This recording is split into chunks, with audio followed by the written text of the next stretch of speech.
Jason was very adventurous. He was drawn to dangerous things. That's why he always wanted to go to Whistler. A day doesn't go by that I don't rack my brains about how I could have prevented it. It happens every year, but that doesn't make it any easier, especially when it's a young person. It's just sad.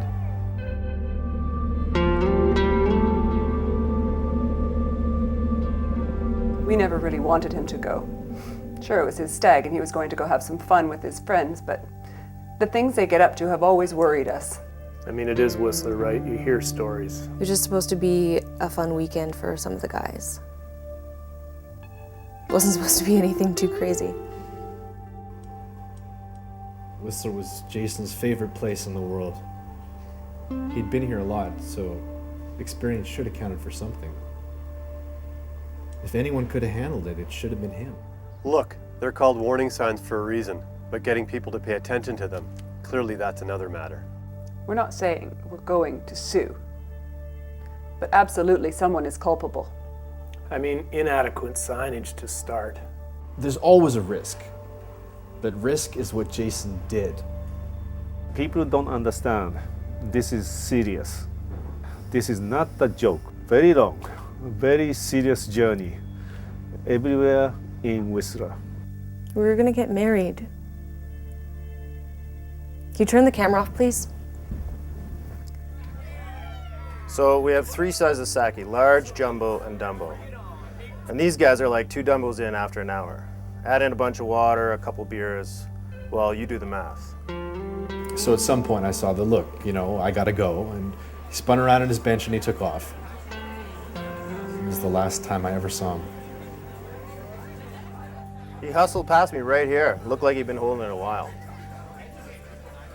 It was nothing unusual. People hold off going to the bathroom here all the time because they haven't even put their shoes on and the long hike. There's a lesson in there. Maybe. Sometimes it's not knowing where you're going. Other times it's just missing it out of sheer frustration. And that's usually where things go awry. In this case, we're pretty sure panic set in. Well, if you hold it in too long, sometimes this can cause your kidneys to stop functioning and ammonia may accumulate in your brain. That can cause all kinds of problems. Panic can ensue and impairs your judgment. And you see this all the time. People urinating in the streets, in bushes, on my car, for Christ's sakes. This has been going on in Whistler for as long as I can remember. I just don't understand how they can let this happen. World class, my ass. Someone's got to take responsibility. I take a lot of flack when things like this happen. People don't understand. I inherited this problem. I mean, it's ridiculous. Look at this. 4 restaurants, 1 bathroom. It was the early 80s and there was a deep recession. Cutting corners and saving cash was what we did. Plus, everyone had a nasty habit.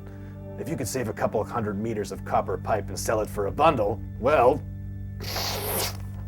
2 restaurants, 1 bathroom. The building code was full of loopholes. It read, every patron of a dining establishment should have access to a washroom. Well, what the hell does access mean? I have access to a tennis court, but it's 3 blocks away. And look at this. No bathroom. No frickin' bathroom. What's up with that? I hate the thought of him in so much pain. I just wish I could have done something. I hope no other parent ever has to go through this. I just wish people would be more careful. I mean, I lost a big tip there.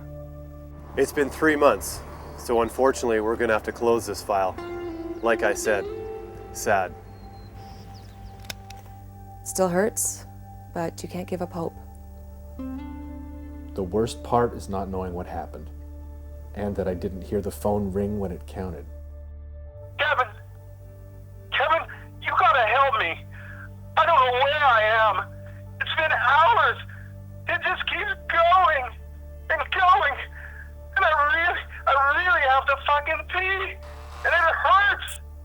Call me back, please. Hey, is there a bathroom in here?